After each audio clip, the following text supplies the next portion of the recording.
All right, guys. So what I'm doing right here is adding a third scrog net before we conclude day 14 video. Forgot to clip that in on the last one, and we're about to jump into the following week. And I just needed to show you third scrog net. This is what it looked like, and that's it. I'll see you guys later. See you in a week. Peace. What's going on, everybody? Welcome back. SC1000W. We have attached to a light rail, adjust to drive 4.0, equipped with the robo arm, as you see here. So we're day 17, and I'm all the way up. I'm all the way up. Here's the ceiling. Here's the plants.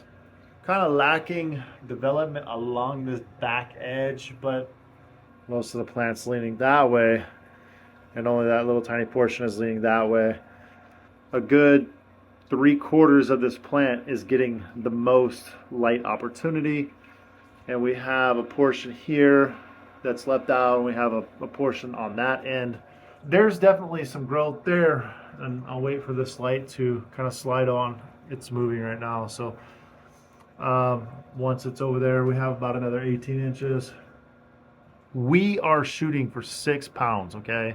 We as a team. I know it's just me in this room, but we as a team, guys, are shooting for 6 pounds. That would put me close to 3 grams per watt. I'm shooting for 6 pounds. My goal here is to aim for the stars and land on the moon.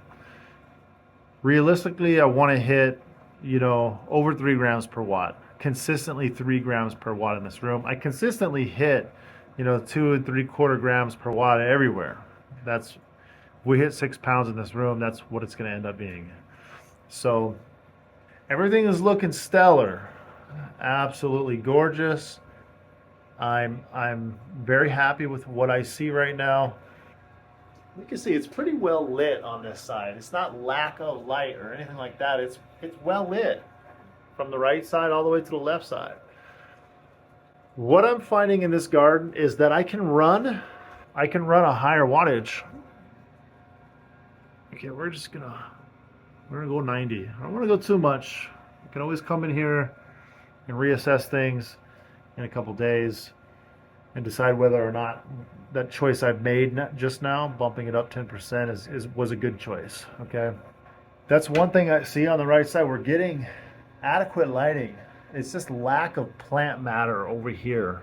If anything, look at all the plant matter that's just congregated towards the center of the plant. So the difference between what you're seeing today and last video is I added a third scrog net, but I added this scrog net right after I took that. I'm sorry I didn't get that in the video, but it was just one of those last minute decisions that I decided to do after I was off camera. So let me pan you in on what we got down here. Starting with the base, working our way up. I want to add these are 10-gallon fabric pots. These are air pots. They're fantastic pots. I need to step this up a notch. I need to be at least 15, possibly 20-gallon pots if I can fit them in these 4x4 trays. That's where we need to be with plants this size. That is one hindrance right there. I've lollipop these things all the way up. Everything's clean. I really wanted to show you guys how big you can grow in flower plants indoors. This is one of those grows that I was just having a lot of fun with along the way. I really wanted to take some obscured videos.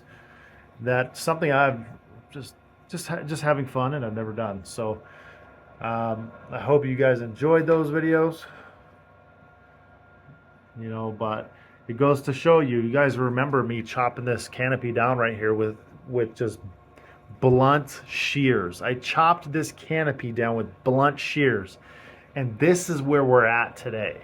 If I hadn't have showed you on video, nobody would suspect that otherwise, guys. Nobody.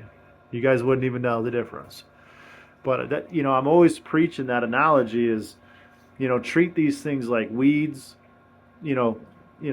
Throw the pimp hand down, do what you got to do, rough them up a little bit when you need to. They're going to come back. It's literally impossible to kill these plants unless you're trying. If you're trying to kill these plants, you're going to do a good job at killing them. Don't get me wrong, but they're hard to kill. So check it out.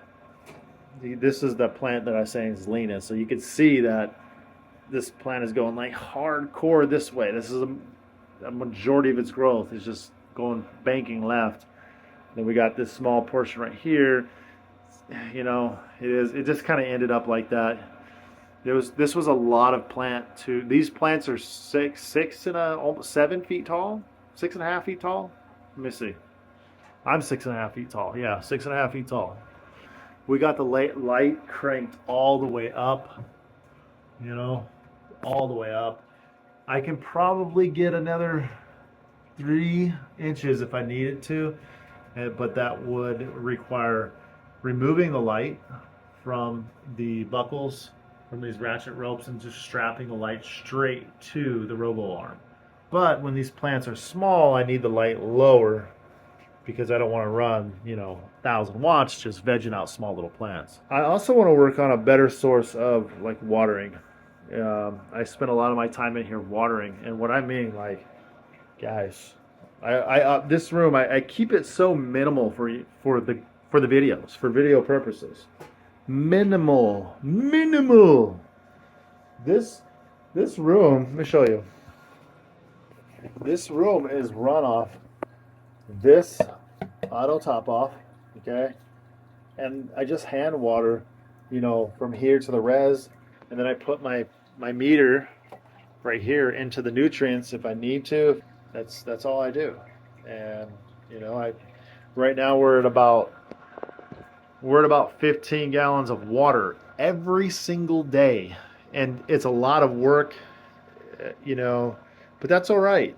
This, you got to remember, in the end, if you're going to succeed at this, it's because you enjoy it.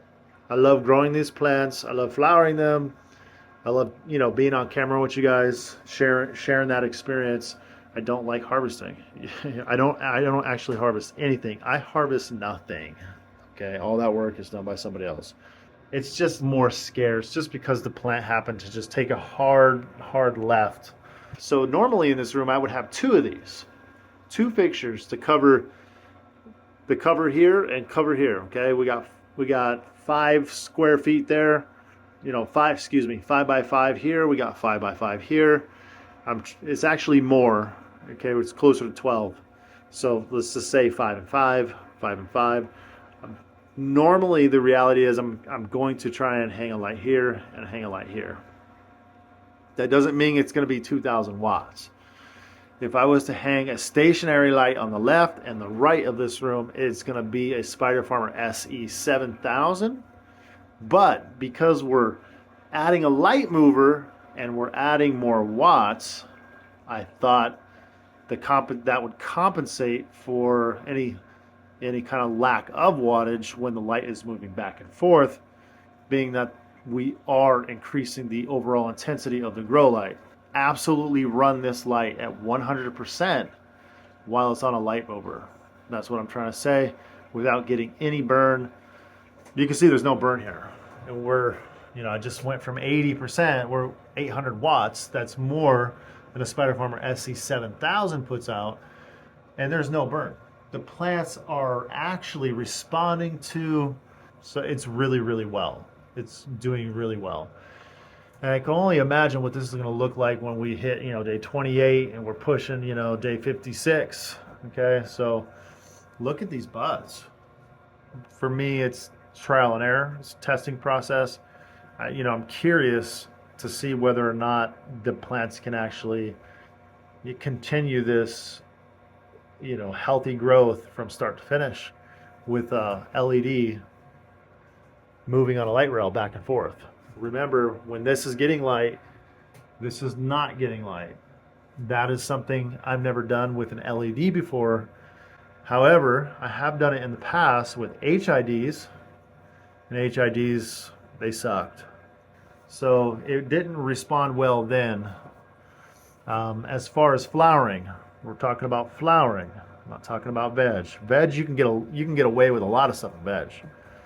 So when you're expecting these plants to put out, increased, flower development, you really have to pay attention to all the little details from start to finish. One oversight for me, I had them they're in 10 gallons. I wish they were in 15s, but they're not. Preparing in the future, they'll be in 20s, 15s, or whatever the biggest fabric pot that I can fit in this tray will be in these trays moving forward, along with some additional Spider Farmer accessory kits in this room moving forward. So I'm going to add more UV, more IR lights to this grow moving forward, and I am positive just between those two things alone, and not fucking around so much with cutting them down, being a goofball on camera, so to speak, cutting them down and letting them grow back just to prove a point. LEDs, they do veg great plants, and they veg them fast. You guys can see that for yourselves from the videos. So flowering them when they should have been flowered instead of goofing around, increasing the fabric pot size, and adding an IR kit or UV kit to this specific light, I think that's going to be all the bells and whistles for now. So that's the plan. Next grow, just in case you're wondering, you tell me what you think below. Let me hear your thoughts. Because this is a community-driven grow. I've actually put this grow together based on the comments and thoughts from subscribers from past videos. I think the last video series that we threw together in this room, that one specifically was based on how much can we just get with one stationary Spider Farmer SE7000. We had a 7,000 here, and here, and we hit 9 3/4 pounds. And then we had one stationary light here. It didn't move at all, and we hit, I think it was like 5, but I run out of smoke really fast, guys. Just can't seem to save enough. But we're looking good. So this is the first time I've added a light mover 1000 watt equivalent HID light. So this LED performs at a 1000 watt level and above. Most of my grows are accompanied by the Spider Farmer SE7000. This specific one is, like I said, it's a test. I want to see what it can do in this room before I change anything in my other rooms. So that's the whole purpose and demonstration here. So 3/4 of this plant is from here to here. Let me see whether or not this plant took a hard right, and it did. It did take a hard right. If you could see it bent far right, and it bent so far right into this other one here, so you can see they cross over.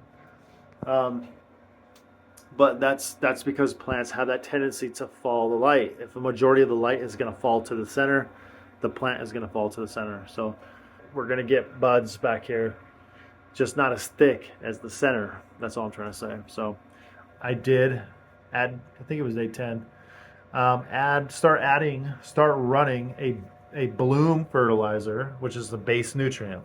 Today I started running a supplement to add some additional PK, phosphorus, and potassium to the plants. So I'm expecting coming in here, day 21, 28. At day 21, this thing is going to be like just like steroid bitches. Day 28, it's just going to be off the chain. So again, I'm going to just recap the nutrients for you. 550 parts per million of just a base bloom nutrient, okay?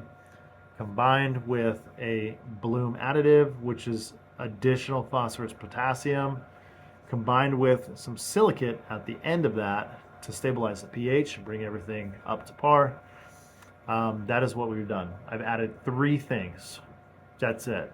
During the transitional stretch and the transitional bloom phase, the first 10 days-ish, I always run, not always, but a majority of the time, there will be certain strains or circumstances when I change things up. I always change it up. But I was running just a vegetative nutrient because they were still growing and growing and growing. So I don't want to starve them of any kind of nitrogen they may need throughout the grow. they're going to need nitrogen too. So you don't want them to yellow out and fall out too early. Just remember, if you're going through, you hit day 21 or day 28 and all of a sudden your plants are turning yellow, you probably robbed them of some nitrogen early on in their life, or you're just feeding them too much and you're just burning the hell out of them. So, which is probably the later for most people. We are doing a flushing. So what I'm doing right now is these plants need 15 gallons of water every single day. I am coming in here and flushing them out. Let's just say it's day one. Let's just say it's Monday, hypothetically. I'm going to make 15 gallons of fertilizer, water, in the fashion that I just laid out for you. And I'm gonna go ahead and flush them out.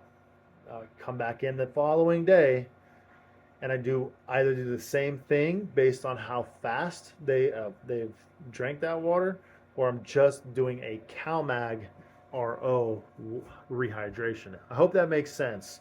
A CalMag RO rehydration. We're just giving them pure food with a little bit of CalMag. You want to keep the minerals in the water, even though it doesn't contain any nitrogen, phosphorus, potassium. You still want those other elements present in the water to replenish any kind of depletion from the RO filters. I hope that makes sense. If it doesn't, click on the description of this video. Not only do I got a lot of links in the description of this video to save you guys a lot of money on your equipment purchases, but I also have a lot of links in the description of this video to other videos to help you guys learn a lot more moving forward. All right, guys, hybrid, long video, but I think it was pleasant and sufficient for where we're at right now. So I don't get a whole lot of time to spend on camera as I'd like these days. Summer, it's really busy, you know, family keeps me busy, work keeps me busy. So, and the, the hobbies keep me busy. All right, guys, peace out. Hybrid, woo, much love. You guys stay blessed. And until next time, boom, that's where it's at. Peace.